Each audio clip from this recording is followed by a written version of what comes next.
1962 Topps Baseball Cards, 25 Most Valuable, plus bonus listings. What's the first thing that comes to mind when I say 1962 Topps Baseball Cards? If it's anything other than those iconic, beloved, hated, celebrated, decried wood grain borders, well, you just haven't been paying attention to the hobby over the last 60 years or so. Or maybe you've been more focused on the many Mickey Mantle cards or Babe Ruth cards the set has to offer, or the classic cards of youngish players just emerging into the spotlight, like Roberto Clemente, Sandy Koufax, Carl Yastrzemski, Lou Brock, and others. Or maybe you've been distracted by the green glare. More on that later. Whatever the case, there's no doubt that the 1962 Topps baseball cards featured a creative design that really invoked the atmosphere of the mid-century baseball, with player pictures posted on wooden backgrounds and the corners rolled up, just like a flyer tacked to the outfield fence of the old barnyard. Now, 1962 Topps is not universally loved, but it was enough of a classic for Topps to basically resurrect the design for their 1987 set, complete with the divisiveness grainy borders always seem to engender among collectors. Whatever your opinion of the 1962s or the 1987s, though, you can't deny their impact on the hobby, or that they carry plenty of value all these years later. Proof of that, we have detailed the 25 most valuable 1962 Topps baseball cards as determined by actual selling prices for specimens in PSA 7 condition, the most common grade handed out by PSA for the set. Play ball and watch out for the splinters. 1962 Topps Minnie Minoso, number 28. All of Minnie Minoso's cards took a turn northward in terms of popularity and price when he finally got the call to the Hall of Fame in 2022. The delivery on this one is a bit unfortunate, though, as Topps used the news that the White Sox had traded Minoso to the Cardinals in November of 1961 to fire up the old airbrush. We're left with sort of a concerned shot of the soon-to-be 38-year-old, presuming this picture was taken in 61, with a pitch black and logoless cap perched on his head. Topps got Minoso in a real Cards uniform in their 1963 set. Too bad he spent the season with the Washington Senators. Washington released Minoso in November of 63, and he re-signed with the White Sox, but not until April 8, 1964. Topps squeezed him in their later series at card number 538 in a Chi Sox uniform. All in all, then, Minoso's mid-1960s cards accomplished this: an epic black airbrush job, a full season in the wrong uniform, and no card commemorating his 109 games with the 1963 Senators. Pretty nifty hat trick, though. Value $125 to $200. 1962 Topps Babe Ruth. Babe hit 60, number 139. Babe Ruth made his big comeback in the summer of 1961, more than a quarter of a century after he hit his last big bomb, and 13 years after he died. Why? The home run chase, of course. And even though Roger Maris grabbed the single-season record, with Mickey Mantle hot on his heels most of the season, Ruth's big 60 was still a vaunted number. That's what this card is all about, celebrating Ruth's standard-setting 1927 performance, and it's a sentiment that still resonates with collectors today. Value $150 to $200. 1962 Topps American League Home Run Leaders, number 53.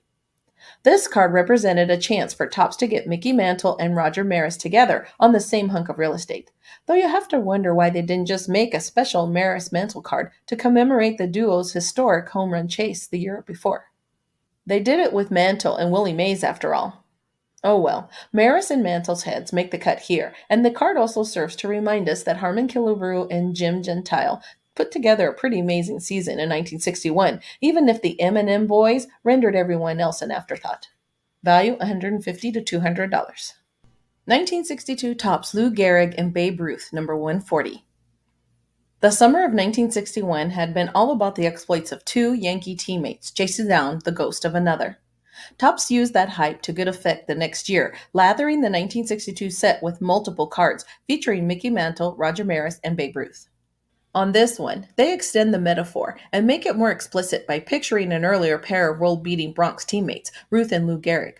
While cards featuring players from long ago lagged among collectors for many decades, the hobby as a whole has grown to appreciate the historical significance of these looks back, and prices have risen accordingly in recent years. This one will never challenge Mantle or even price supremacy in the set, but it's a great, fun, and popular card nonetheless. Value $175 to $215. 1962 Topps Willie Mays All-Star, number 395. By 1962, Topps had figured out that the key to a successful baseball card set, besides, holding a monopoly on the market, was cramming as many cards of the top stars as possible onto the checklist. All-Star cards helped accomplish that goal, and no one was more all-starry in the 1960s than Willie Mays. The Say Hey kid looks great here too, finishing up his swing against a blue baseball sky. Needless to say, collectors have noticed. Value $175 to $250. 1962 Topps Juan Marichal, number 505. Juan Marichal made his major league debut on July 19, 1960, a 12 strikeout, 1 hit, 1 walk masterpiece shutout against the Philadelphia Phillies at Candlestick Park. It would take a couple of years before Marichal would start to get his due, making the National League All-Star squad in 1962 just as this interesting second-year card was making its way into collectors' hands. And don't those billowing white undersleeves just scream Candlestick? As if the Dominican dandy was inviting us to reminisce about his stunning first game while guarding himself against the cold winds to come as he built his Hall of Fame career by the bay. Value $200 to $230. 1962 Topps Yogi Berra, number 360. This wasn't Berra's last Yankees card, but it was his last Yankee card showing him as just a player, and the only one to show him as just an outfielder. It was also the last really great-looking Yogi Berra card, too. As subjective as that may sound, those extremely close-up catcher, coach, and manager cards that ran through 1965 and looped in the Mets can't hold a candle to this old-school aesthetics of Larry and pinstripes, holding a bat against the blue sky background, all wrapped up in wood. Value $200 to $230. 1962 Topps Carl Yastrzemski, number 425. Did the 1962 Topps Carl Yastrzemski baseball card know something the rest of the world didn't? There we see a young Red Sox left fielder, fresh off his rookie season that was merely okay, kneeling with 3 bats over his left shoulder. That season, the 22-year-old would lift his batting average to 296 from 266 the year before, then go on to win the American League batting crown in 1963. That was the first of, yes, you know it, 3 hitting titles for Yastrzemski, one of which helped him nab the Triple Crown in 1967. So, do those 3 bats on the 1962 Topps Yaz symbolize the coming 3 batting titles? Probably not, but you just never know what the baseball gods have in store for us. Value $200 to $250. 1962 Topps Joe Torre, rookie card, number 218. For the first 35 years or so of its existence, the 1962 Topps Joe Torre rookie card was about as popular as the 1986 Topps traded Kurt Stillwell would become. Which is to say that, sure, there were some collectors who appreciated the 1971 National League MVP's on-field talents and his so-so managerial work with the Mets, Braves, and Cardinals, but not enough to make even Torre's rookie card much of a spectacle. Then, of course, the 1990s Yankees happened, and that magical run yielded 4 World Series rings and a Hall of Fame plaque for Torre, and a new life for his dusty old rookie card. Value $250 to $300. 1962 Topps Willie McCovey, number 544. After copying the National League Rookie of the Year award in 1959, despite appearing in just 52 games, Willie McCovey found playing time tough to come by in 1960 and 1961. Splitting time at first base with fellow youngster Orlando Cepeda, Stretch struggled enough in 1960 that he eventually got bounced back to the minors. That stay was short, but McCovey remained mostly a missing man in the big leagues through 1962 as manager Alvin Dark played him sparingly. All that changed in 1963, though, when McCovey took over left field on a full-time basis and led the league with 44 home runs.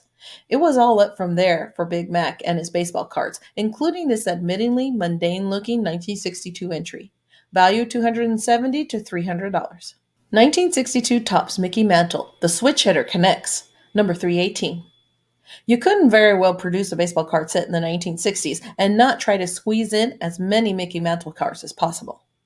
So yes, the 1962 Topps set gives us a Mantle base card, a Mantle All-Star card, Mantle on a home runs leader card, and of course, the switch hitter connects card. It really serves no purpose other than to beef up the Mantle count, and collectors have been thankful for Topps Mick greed for 6 decades counting. Value $250 to $325. 1962 Topps Billy Williams, number 288. While his Chicago Cubs were stumbling to a 64 and 90 and 2 record in 1961, young Billy Williams seized the opportunity presented by a struggling club and stepped in and grabbed the starting left field job. The result was a Rookie of the Year campaign that yielded 25 home runs and 86 RBI, the opening salvo of what turned out to be a Hall of Fame career. Williams' 1962 Topps card is a nice looking effort that features the Rookie All-Star trophy, but it's not actually his rookie card. That came in 1961. Still, it's a great early card of a Hall of Famer and one with the added demand that comes with any Cub star. Value $250 to $350. 1962 Topps Frank Robinson number 350. It got a little lost in the glare coming from the American League, but Frank Robinson put together an amazing summer in 1961, batting .323 with 37 home runs, 124 RBI, 117 runs scored, and 22 stolen bases, against only 3 times caught.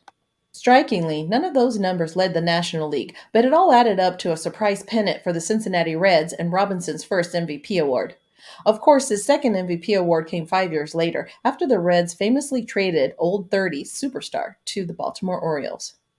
That second run in 1966 featured a Triple Crown and also helped to dim the memory of 61. Not to worry though, because that magic Cincy season is captured for all of eternity on Robinson's glorious 1962 Topps baseball card. Value $300 to $400. 1962 Topps Gaylord Perry rookie card, number 199. The 1962 Topps Gaylord Perry rookie card pulls off a feat that almost none of his other cards managed. It made him look like something other than an old man. There's no Vaseline evidence on this one either, though there is plenty of airbrush glop on that San Francisco Giants cap, which also has a suspicious whitish glare over the left corner, which is to our right. So maybe there is something fishy going on here after all. Still, this is a 60-year-old rookie card of a Hall of Famer who was well known for his while, so collectors will always have room to slide this one in.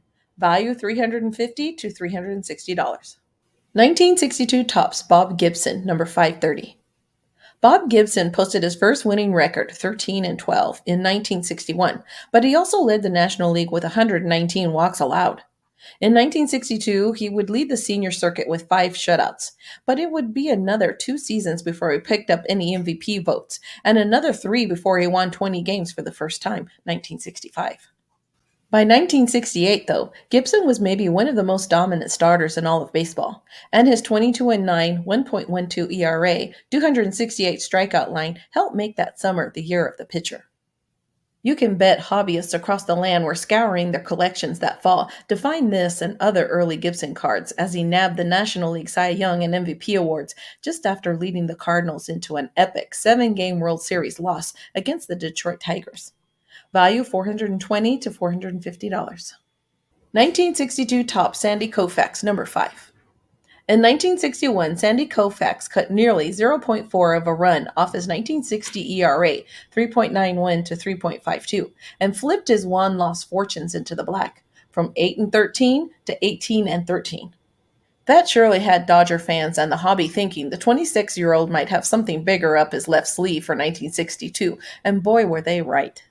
As collectors were pulling this cloud-gazing shot from wax packs, the left hand of God was busy taking the next step in the ace ladder.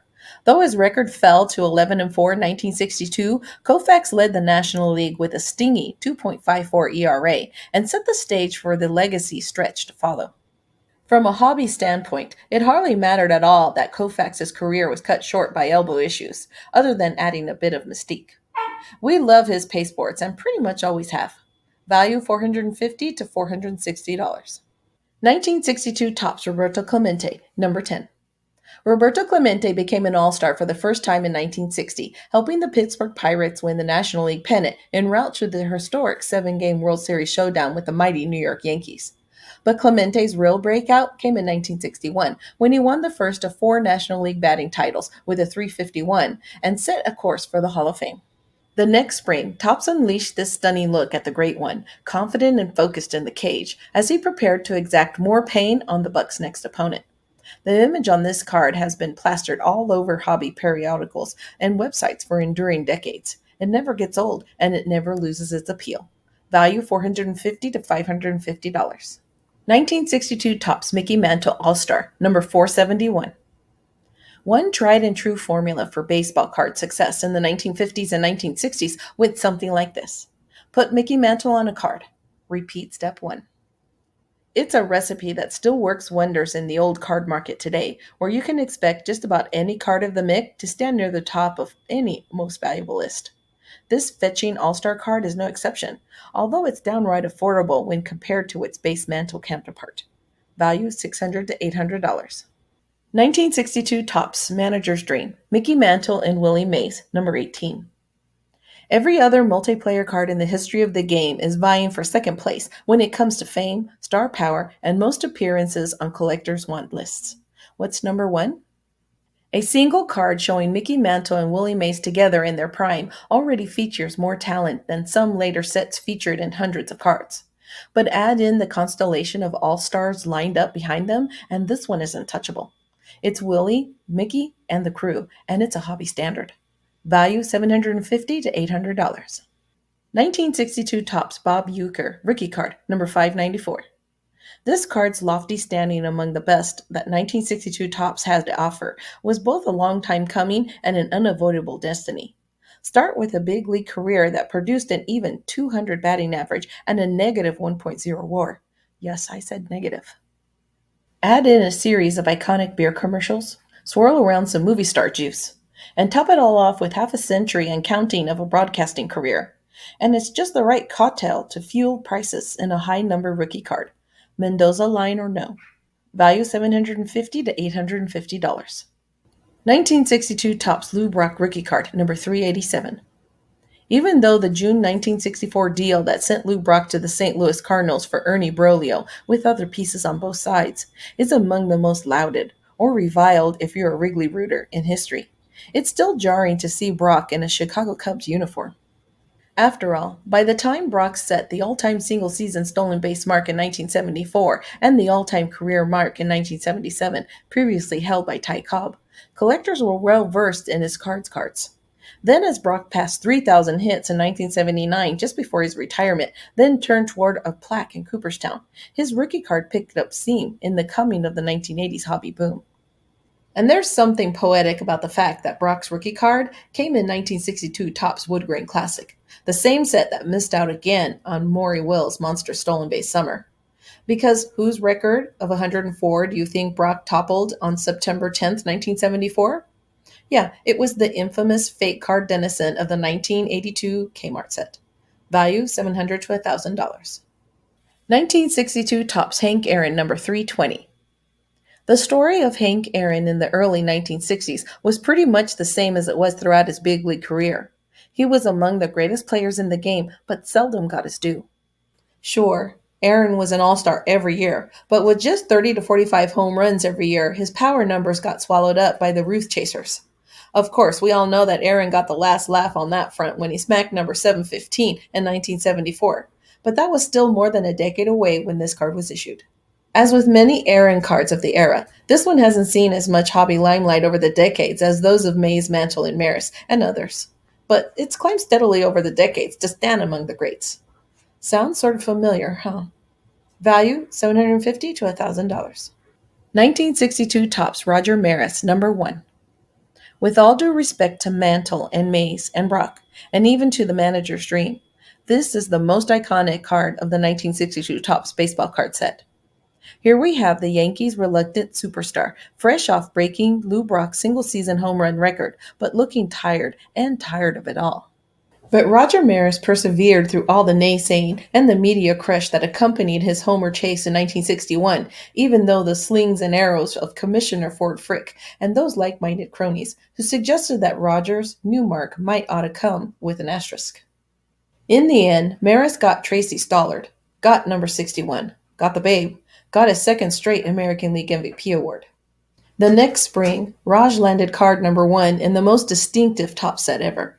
And though Maris was never quite the same after that hellish run in 61, he and his faraway gaze as he tries to swing away the trials and grind and just play ball are hobby legends. Value $900 to $1,000. 1962 Topps Willie Mays, number 300. By a lot of measures, Mays had an even better 1962 campaign than Mantle did, and the Say Hey Kid wasn't far off his Bronx counterpart's excellence in 1961 either. It's just that Mays, one, didn't challenge any home run records in 1961, and two, didn't steal 100 bases in 1962. In other words, Mays played those 2 seasons in the shadow of bigger stories: Maris, Mantle, Ruth in 61, and Maury Will's Wheels of Fire. That left Willie with sixth and second place showings in the National League MVP voting, respectively.